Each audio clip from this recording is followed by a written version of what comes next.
In the Marvel Universe, mutants have always been one of the most complex and unpredictable groups of beings, but then again, so are humans. While both humans and mutants belong to the genus Homo, mutants have powers because of a special gene within them, and this makes them a completely new species called Homo superior, as opposed to us humans who are simply Homo sapiens. With great power comes super complex classifications, so there are power levels like Alpha and Omega, which can be used to classify mutants. People like Franklin Richards, who appeared in the Fantastic Four First Steps movie, are Omega-level mutants, and so are others like Hope Summers, Jean Grey, Legion, Storm, Forge, and more. Now, there are at least 4 mutants who come very close to the Omega-level status, but before we explore them, we think it's important to understand exactly what an Omega-level mutant is, right? So, Omega-level mutants represent the absolute top tier, individuals whose powers have no measurable ceiling. For years, the term Omega level was thrown around like a preposition or an article with little to no consistency or logical reasoning, and this led to a long and inconsistent list of names and vague power rankings. That changed with Jonathan Hickman's 2019 arc, House of X and Powers of X, which gave a very clear definition of what it takes for a mutant to become Omega level. According to Hickman, an Omega level mutant possesses a single power, the potential of which cannot be quantified or capped. It's not about being unbeatable. Rather, it's about having one specific ability that no one else can match in scale or reach. What matters is that their core power can't be fully understood or contained. Storm's control over weather, Iceman's manipulation of snow and ice, Magneto's command of magnetism, each of these powers, in the hands of their respective users, reaches a level that science, magic, and machinery can't reliably track or replicate. House of X/Powers of X stripped the term of its loose usage and ensured that future writers had a guideline to follow when it comes to calling their characters Omega level. Now that we've cleared that up, let's explore these 4 near Omega level mutants, but before we begin, please consider hitting those like and subscribe buttons. Those 2 small clicks from you will help us tremendously in bringing you more marvelous videos in the future, and you know we love to do it. With that out of the way, let's jump on in.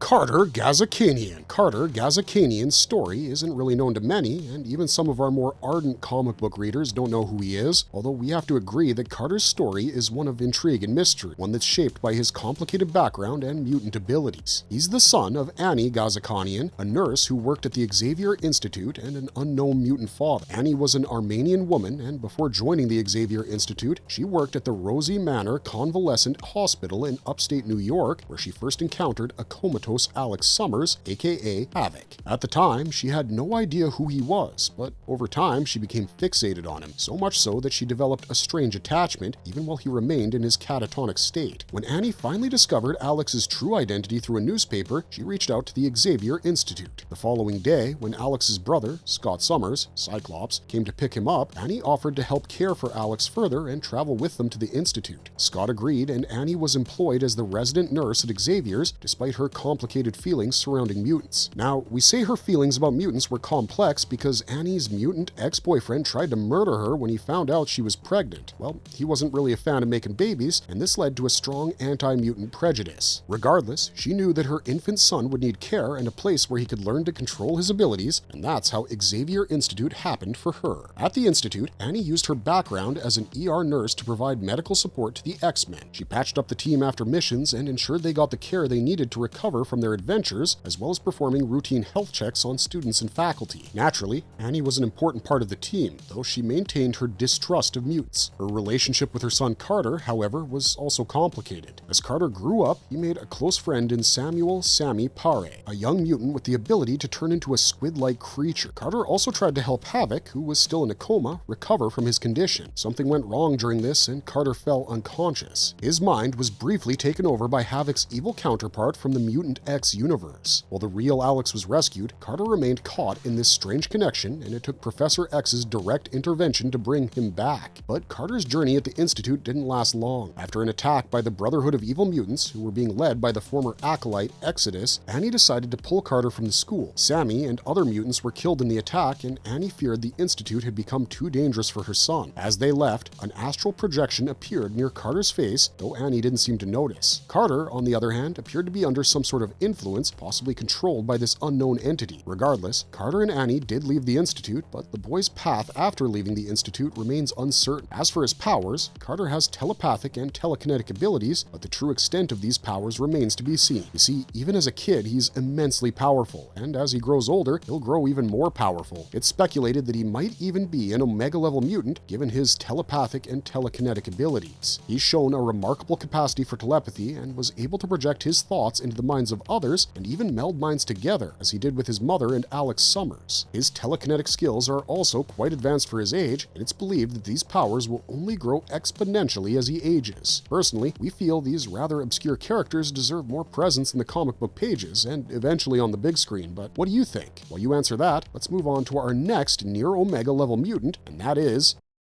Eva Bell. We have to admit, most X-Men stories are pretty grimdark, as in most of them started their mutant journeys under tense or tragic circumstances, and such was the case with Eva Bell, albeit her story is more about confusion and growth. One evening, Eva was out with a friend when she bumped into David, the boy she had a crush on. What started as a fun night quickly escalated when her overprotective brother Steven got into a fight with David and his friends. It was this fight that would trigger Eva's mutation, but she didn't understand her powers and didn't even know that she was a mutant, and naturally she had no idea what was happening. You see, she created this temporal sphere and effectively froze time for an entire 20 hours. Terrified by the sudden onset of her powers and the potential she had, Eva was approached by Cyclops, Emma Frost, and Magneto, who explained that she was in fact a mutant and that her primary ability was the manipulation of time. With Emma's help, Eva unfroze time, and soon the Australian task force showed up, and although these guys wanted to take her into custody, the X-Men didn't let that happen. Anyways, Eva was then brought to the former Weapon X headquarters in Canada, where she met Christopher Muse, and the two became friends almost immediately. Later, when Eva decided to visit her mother on the Gold Coast of Australia, the Avengers appeared and tried to take Cyclops and Emma into custody. Eva, having learned to harness her abilities, used her powers to trap the Avengers in a time bubble, thereby stopping the conflict. After returning to the new Xavier school, she had a minor romantic interest in Cyclops when he arrived with Angel. Cyclops had been dragged into limbo by Dormammu, and Eva's actions in that moment kinda revealed that she had a deeper connection to the X-Men than anyone could understand.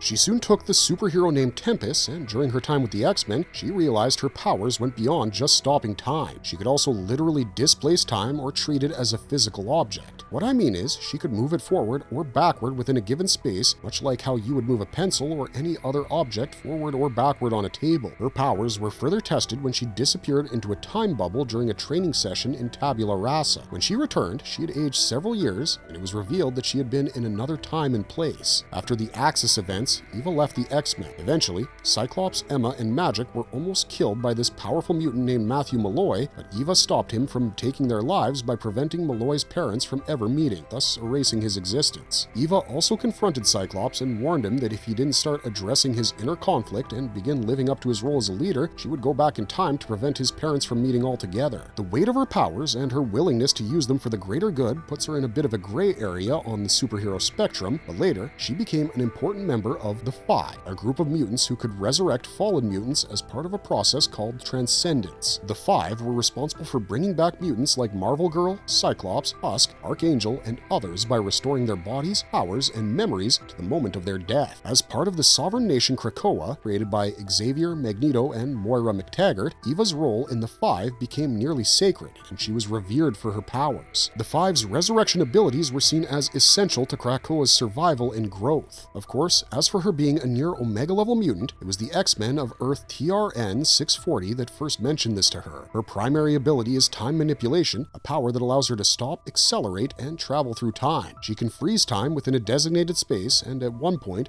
Dr. Strange remarked that her time-stopping ability was the best he had ever seen, with people inside the bubble needing a century to take a single step. She can also speed up time drastically, causing decades to pass in the blink of an eye. One of her most notable abilities is her time travel, where she can displace time within her time bubbles for minutes or even longer stretches. However, her powers come with a catch. If Eva gets too stressed or panicked, she can lose control, which could lead to the unintentional generation of time spheres or uncontrolled time travel. So yeah, she sometimes poses a risk to herself as well as those around her.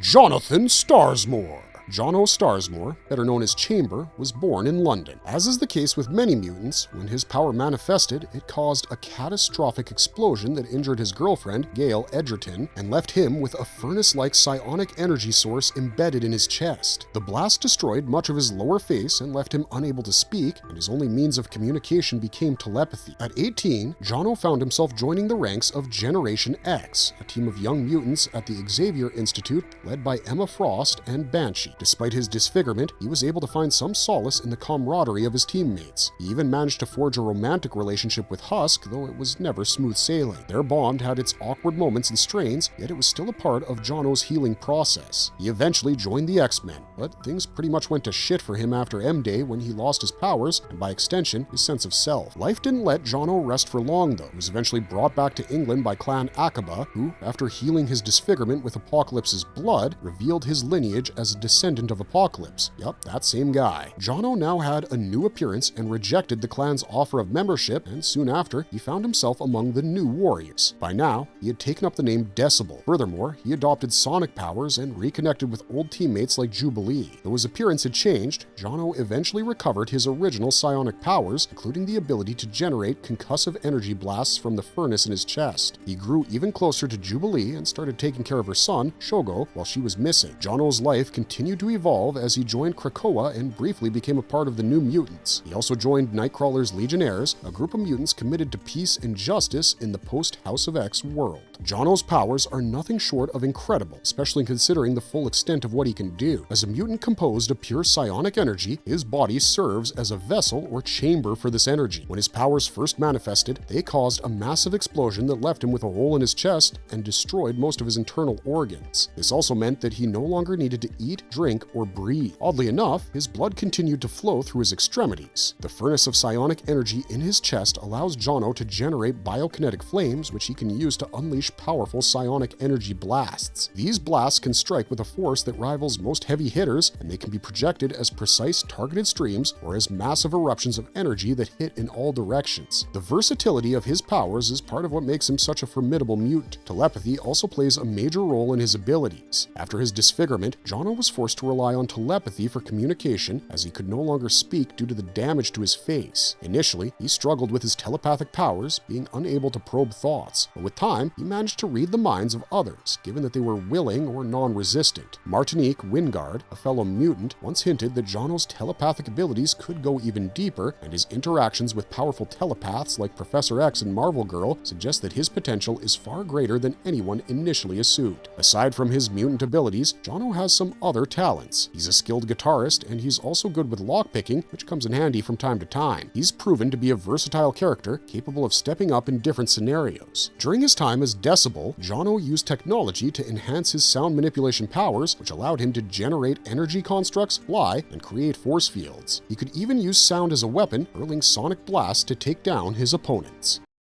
Everet Thomas. Everet Thomas, also known as Sync, has come a long ways from his early days as a mutant with the ability to synchronize powers. Initially, he could absorb the abilities of nearby mutants, which was a useful skill, but it wasn't until the Krakoan era that he really started to unlock his true potential. His powers got a major upgrade after the resurrection process used by the X-Men, which awakened new elements of his abilities. Now, Sync can access not just the powers of mutants around him, but the powers of anyone he's previously synchronized with, even if they're not around. This new ability, combined with his time spent in the vault, which was basically a place where time moves faster than the outside world, gave him extensive experience with a wide range of mutant powers. After a century in the vault, Sync came out stronger and more skilled than ever, boasted that he had been Wolverine longer than anyone alive. In recent events, Sync's evolution as a mutant has taken a dramatic turn. During a battle against the powerful Sentinel Nimrod, Sync had to make a heartbreaking decision. For a long time, he had carried the psychic imprint of Laura Kinney, aka Talon, in his mind, keeping her alive after her body was destroyed. But when the stakes grew higher and Nimrod was closing in, Sync made the painful choice to let Laura go, freeing himself to use his powers to their full potential. With Laura gone, Sync tapped into his abilities, channeling Storm's power to help take down Nimrod, though not completely. While the Sentinel wasn't destroyed, thanks to his ability to adapt to any mutant power, Sync helped the team escape and vowed that the next time they faced off, it would end with Nimrod's destruction. Sync's powers are impressive, but they come with a cost. While his ability to synchronize his powers with others is useful, using powers from memory puts a strain on his body. It's similar to rapidly aging, and he hasn't been willing to push his limits too much, knowing the toll it will take on him. Despite the risks, Sync has made it clear that he's ready to do whatever it takes to help his team and mutant kind survive, even if it means pushing his body to the brink. His powers may come at a cost, but the sacrifices he's made for the greater good show just how committed he is to the cause. Sync's abilities are more than what meets the eye, and we're not saying that lightly. He can tap into powers that range from Jean Grey's telekinesis to Storm's weather control, learning from legendary mutants how to wield their abilities. His time spent in the vault also means that he's seen firsthand the ultimate versions of mutant powers, like those possessed by the children of the vault, super evolved humans who each represent the peak of a specific power set. From an atom-splitting swordsman to a being who can consume black holes, Sync has the potential to wield powers that could easily destroy entire worlds. This makes him one of the most dangerous mutants alive, although he's cautious with how far he goes. His powers have always been a bit of a ticking time bomb, and with every new power he unlocks, the risk grows. As the X-Men face their greatest threats, Sync has stepped into a leadership role. With the loss of Laura and the imprisonment of Cyclops, Sync became the leader of the X-Men and led them through one of the darkest times in mutant history. Despite the dire situation, Sync is no longer holding back, and his evolution as a mutant has reached a point where he's become, in a sense, a god. His powers, though not still fully tapped, give him abilities that rival even the most powerful of mutants. However, this newfound power is not without consequences. As seen in the ongoing Rise of the Powers of X story, Sync's body is deteriorating as a result of his immense power use, but he's not backing down. In one of his missions, Sync used Apocalypse's powers to severely damage Nimrod, but even that victory came at a cost. His body is breaking down and the future looks grim for him, but he's committed to seeing it through no matter the personal toll.